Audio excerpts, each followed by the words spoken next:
പുതിയംഗം ജനകീയ ആരോഗ്യ കേന്ദ്രത്തിനായി ലക്ഷങ്ങൾ ചെലവഴിച്ച് നിർമ്മിച്ച കെട്ടിടം നോക്കുകുത്തിയാവുന്നു. ജനങ്ങൾക്കേറെ പ്രതീക്ഷ നൽകിയ പ്രഖ്യാപനമായിരുന്നു പുതിയംഗത്ത് ഒരു ജനകീയ ആരോഗ്യ കേന്ദ്രം. എന്നാൽ നിർമ്മാണ പ്രവർത്തനങ്ങൾ പൂർത്തിയായിട്ടും ആരോഗ്യ കേന്ദ്രം ഇതുവരെ പ്രവർത്തനം ആരംഭിക്കാത്തത് പ്രദേശവാസികളിൽ പ്രതിഷേധം ശക്തമാക്കുകയാണ്. ആലത്തൂർ ഗ്രാമപഞ്ചായത്ത് 7ാം വാർഡ് പരിധിയിലാണ് ജനകീയ ആരോഗ്യ കേന്ദ്രമുള്ളത്. കേന്ദ്ര സർക്കാർ ഫണ്ട് 55 ലക്ഷം രൂപ വിനിയോഗിച്ച് നിർമ്മിച്ച ഈ കേന്ദ്രം ആർക്കും പ്രയോജനമില്ലാതെ കിടക്കുകയാണ്. നൂറുകണക്കിന് പേർക്ക് പ്രയോജനപ്പെടുന്ന കെട്ടിടമാണ് അടഞ്ഞുകിടക്കുന്നത്.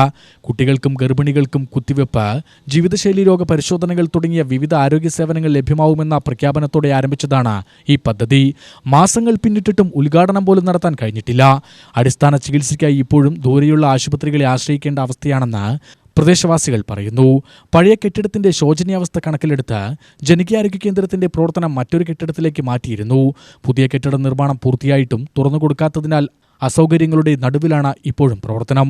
ആവശ്യമായ സ്റ്റാഫ് നിയമനവും ഉപകരണ സൗകര്യങ്ങളും ഉടൻ ഒരുക്കി ആരോഗ്യ കേന്ദ്രം പ്രവർത്തന സജ്ജമാക്കണമെന്ന് വാർഡ് മെമ്പർ ലീല ശശി ആവശ്യപ്പെട്ടു. ആലത്തൂർ ഗ്രാമപഞ്ചായത്ത് 7ാം വാർഡ് പുതിയംഗത്തെ പഴയ കെട്ടിടം, പൊളിഞ്ഞു വീഴാറായ കെട്ടിടം മാറ്റി ഹെൽത്ത് ഗ്രാൻഡ് ഉപയോഗിച്ച് 55 ലക്ഷത്തിൻ്റെ പുതിയ കെട്ടിടമാണ് MP രാധാകൃഷ്ണൻ അദ്ദേഹം ഉദ്ഘാടനം ചെയ്തതാണ്. 2 വർഷത്തോളമായി കെട്ടിടം പണി തുടങ്ങിയിട്ട്. ലോക്കൽ ബോഡി ഇലക്ഷനുമായി ബന്ധപ്പെട്ട് പല സ്ഥലങ്ങളിലും നമ്മുടെ ഹെൽത്ത് ഗ്രാൻഡ് ഉപയോഗിച്ച് വന്ന കെട്ടിടം എല്ലാവിടെയും ഉദ്ഘാടനം നടത്തിയിട്ടുണ്ടായിരുന്നു.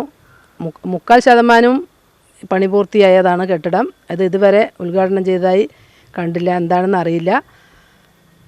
ഇനി പുതിയ നിയമസഭ വന്നതിന് ശേഷം പുതിയ മന്ത്രിസഭ വന്ന് നമ്മുടെ ആരോഗ്യമന്ത്രിയെ കൊണ്ട് തന്നെ ഉദ്ഘാടനം ചെയ്യിപ്പിക്കണമെന്ന് ആഗ്രഹിക്കുന്നു. അതുപോലെ MP രാധാകൃഷ്ണൻ സാർ, സന്നദ്ധ സംഘടന വ്യക്തികൾ എല്ലാവരെയും ഉൾപ്പെടുത്തി ഇത് ഉദ്ഘാടനം ചെയ്യുന്നതാണെന്ന് ആഗ്രഹം.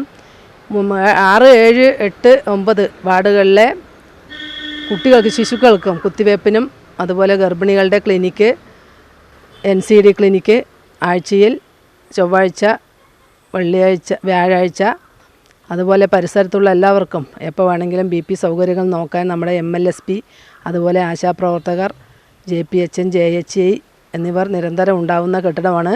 താൽക്കാലികമായിട്ട് ഇപ്പോൾ കെട്ടിടം അപ്പുറത്തേക്ക് മാറ്റി വെച്ചിട്ടുണ്ട്. പണി പൂർത്തിയായ ഈ കെട്ടിടത്തിൽ ചുറ്റുമതിൽ കെട്ടുകയും നല്ലൊരു ഗേറ്റ് വെച്ച് സംരക്ഷിക്കുകയും അത്യാവശ്യമാണ്. UTV news, Palakkad.